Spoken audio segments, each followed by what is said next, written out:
तो भाई लोग, आपको 1999 और 2001 के अराउंड इंडिया में क्या हुआ था याद ही होगा।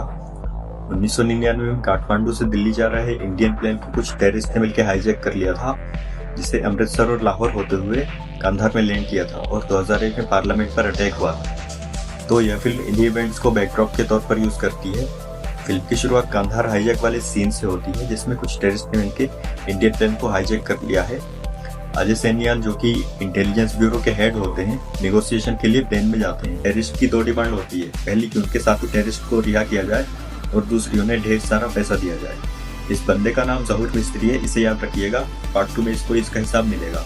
अब यहाँ गवर्नमेंट को टेररिस्ट की डिमांड माननी पड़ती है, क्योंकि लगभग 190 लोगों की जान का सवाल था।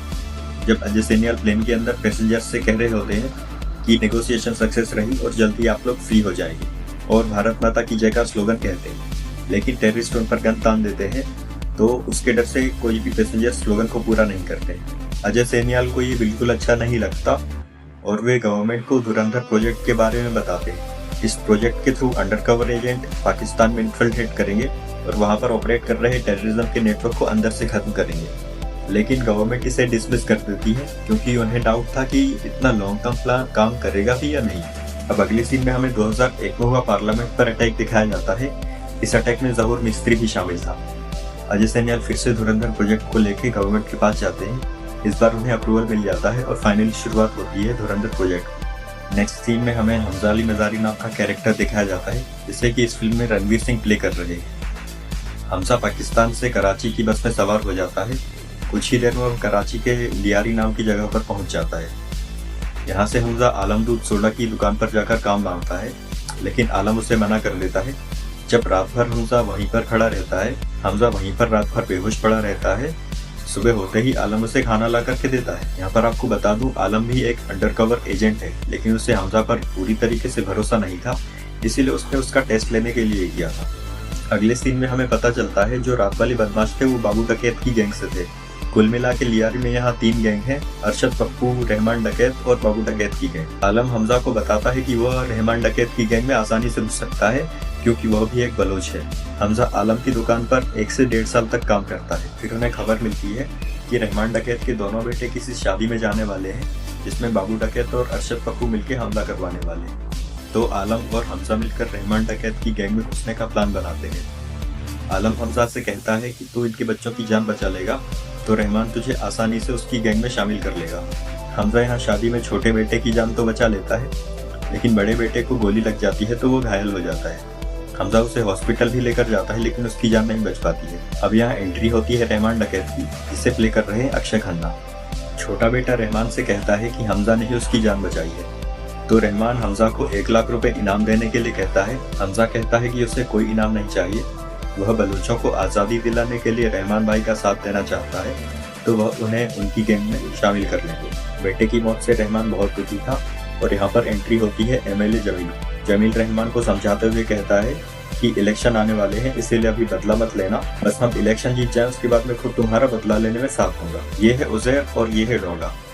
रहमान इन दोनों पर बहुत भरोसा करता है। कुछ दिनों बाद रहमान इन सभी से पूछता है कि उसे बदला लेना चाहिए या नहीं लेना चाहिए।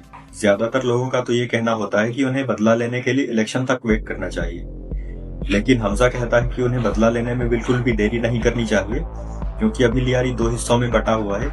अगर अभी बाबू डकैत को मार देंगे तो सारे लोग हमारी तरफ हो जाएंगे। रहमान को भी हमजा की बात में दम लगता है, तो ये लोग बाबू डकैत के लोगों को मारने लगते। फिर हमजा और उजैर मिलकर बाबू डकैत को घेर लेते हैं और रहमान आके भरे बाजार में बाबू डकैत को मार देता है। अब रहमान भी हमजा पर भरोसा करने लगा था और उजैर और हमजा के बीच की दोस्ती भी काफी अच्छी हो चुकी थी।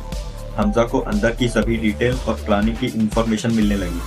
अब कहानी आगे बढ़ती है तो जमील भी इलेक्शन जीत चुका होता है, लेकिन जमील को भी ये बात पता होती है कि ये सिर्फ रहमान डकैत की वजह से इलेक्शन जीता है, क्योंकि जब रहमान स्टेज पर आता है तो सब लोग उसे ही देख रहे थे, क्योंकि रहमान को सब लोग अब पसंद करने लगे। और यहाँ पर जमील की बेटी यलीना और हमजा के बीच टेंशन बिल्ड होते हुए दिखती है। कुछ ही दिनों में इनकी लव स्टोरी भी शुरू हो जाती है। यहाँ रहमान की मुलाकात खनानी ब्रदर्स से होती है, जो कि बहुत पैसे वाले होते हैं और ये रहमान के साथ बिजनेस करना चाहते हैं, जिससे कि दोनों का ही फायदा होगा। और साथ ही ये लोग रहमान से ये भी कहते हैं कि उसे खुद की पार्टी शुरू कर लेनी चाहिए। रहमान इसके बारे में बहुत सोचता है। हमजा भी कहता है कि अगर सियासत में जाना है तो ऐसे अमीर लोगों से दोस्ती बनाए रखना चाहिए। जब अगली बार रहमान हनानी ब्रदर्स से मिलने जाता है तो वहाँ उसकी मुलाकात होती है एंजल ऑफ डेथ से, मतलब मेजर इकबाल से। मेजर इकबाल जो कि ISI का लीडर है और उसका एक ही मकसद है इंडिया को बर्बाद कर देना। अब यहाँ मेजर इकबाल रहमान के लिए एक डील लाया था जिसमें उसे बहुत सारे हथियार चाहिए थे और इसकी वह मुम्मा की कीमत देने के लिए भी तैयार था। लेकिन उसकी एक कंडीशन थी कि हथियारों पर US रशिया की मार्किंग होनी चाहिए ताकि अगर आगे चल के कोई तफ्तीश हो तो ISI का नाम ना आए। वैसे हथियार तो रहमान की गैंग भी बनाती थी लेकिन वो थोड़े नकली हथियार होते थे। असली हथियार उन्हें बलोच से ही मिल सकते थे, लेकिन बलोचों और ISI की बनती नहीं थी, इसलिए वहां जाकर सिर्फ रहमान ही डील कर सकता था क्योंकि वो शेर बलोच है। दोस्तों, शेर ए बलोच एक टाइटल होता है जो कि किंग ऑफ लियारी को रिप्रेजेंट करता है। यह बलोचों का एक पावरफुल लीडर होता है। अब ऐसे में बलोच ISI को तो बिल्कुल हथियार नहीं देंगे, तो रहमान को ही वहां जाकर बलोचों से डील करनी होगी अपने ही लोगों को धोखा देकर। लेकिन सच तो यह कि रहमान कराची पर राज करने के लिए कुछ भी कर सकता था। अब यहाँ जमील को भी पता चल जाता है कि रहमान खुद की पार्टी बनाने के बारे में सोच रहा है। सियासत खोने के डर से वह रहमान को रास्ते से हटाने के लिए जिन को बाहर निकालता है। अब ये बंदा कई सालों से सस्पेंड था। मजे की बात तो यह है कि इसे सस्पेंड भी जमील ने ही करवाया था और इसकी रिज्वाइनिंग भी जमील ही करवाया था। SP असलम जमील के कहने पर रिज्वाइन होने के लिए तैयार तो हो जाता है, लेकिन उसकी एक कंडीशन थी कि वह खुद की टास्क फोर्स बनाएगा और बिना किसी रोक टोक के ऑपरेट करेगा। यहाँ बलोच में रहमान ने हथियारों की डील कर ली थी और इंडिया में अजय सिन्याल को इन्फॉर्मेशन मिलती है कि खनानी ब्रदर्स के पास दुबई के थ्रू इंडियन नोट्स की प्लेट मिल गई है, तो वे 500 और 1000 के नकली नोट्स बना सकते हैं। इसके अलावा उन्हें ये इन्फॉर्मेशन मिलती है कि 3 अक्टूबर को समुद्र के रास्ते से इंडिया पर अटैक होने वाला है, जिसे मेजर इकबाल प्लान कर रहा है। अब इन हथियारों की डिलीवरी के लिए हमजा और उजैर मेजर इकबाल के पास जाते हैं। वह रहमान डकैत भी जाने वाला था, लेकिन उसके बेटे के पेट में दर्द होने की वजह से फैमिली के साथ उसे अस्पताल जाना पड़ा।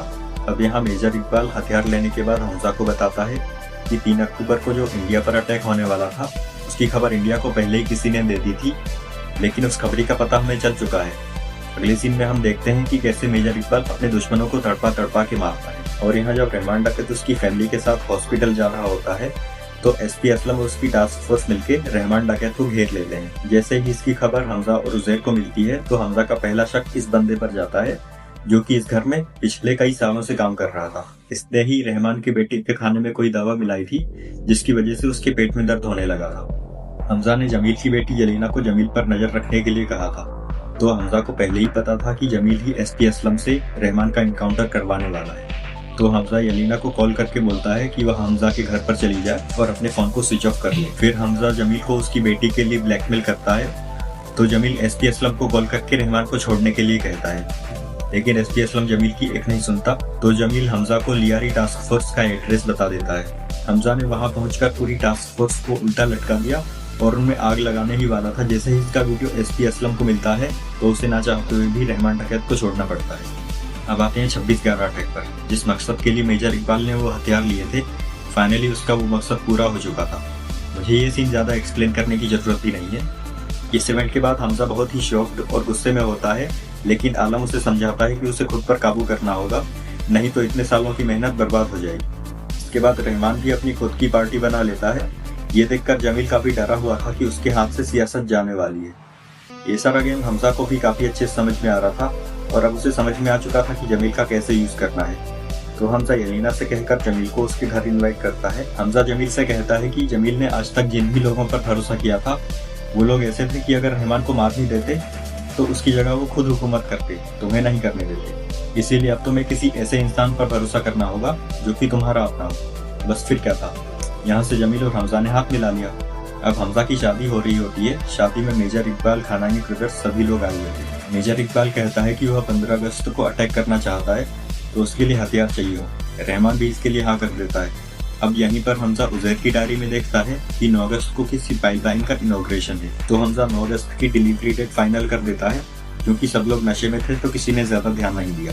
अब डिलीवरी वाला दिन मतलब 9 अगस्त आता है, लेकिन डिलीवरी के बारे में ना तो रहमान को पता था ना ही उजैर को, क्योंकि ये दोनों तो नशे में थे उस दिन। 9 अगस्त को रहमान तो किसी पाइपलाइन का उद्घाटन कर रहा होता है, तो उजैर हथियारों की डिलीवरी लेने के लिए बलोच चला जाता है। अब यहाँ सिर्फ रहमान, हमजा और डोंगा बचते हैं। इसके बाद हमें जमील, SP असलम और हमजा के मास्टर प्लान के बारे में पता चलता है। पाइपलाइन के इनॉग्रेशन के बाद हमजा रहमान को किसी सुनसान जगह पर लेकर जाएगा और वहाँ पर ये लोग रहमान को मार देंगे। इसके बाद हम देखते हैं डोंगा और रहमान की आंख लग गई थी, तो हमजा उन्हें जंगल में ले जाता है जहाँ पर SP असलम और उसकी टास्क फोर्स उनका इंतजार कर रहे थे। काफी भागा दौड़ी और हाथापाई करने के बाद में रहमान डकैत को इस हद तक घायल कर देते हैं कि हॉस्पिटल पहुंचते ही उसकी मौत हो जाती है। हमजा भी रहमान को बचाने की काफी अच्छी एक्टिंग करता है।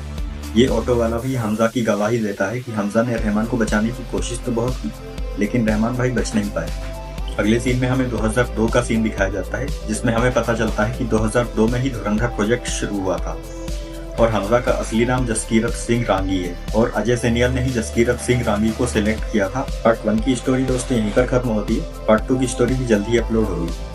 अगर वीडियो अच्छा लगा हो तो इसे लाइक जरूर करना। आपको फिल्म कैसी लगी मुझे कमेंट्स में जरूर बताना। Thank you for watching the video. Until next time, it's me Lakshman signing off. 'Cause baby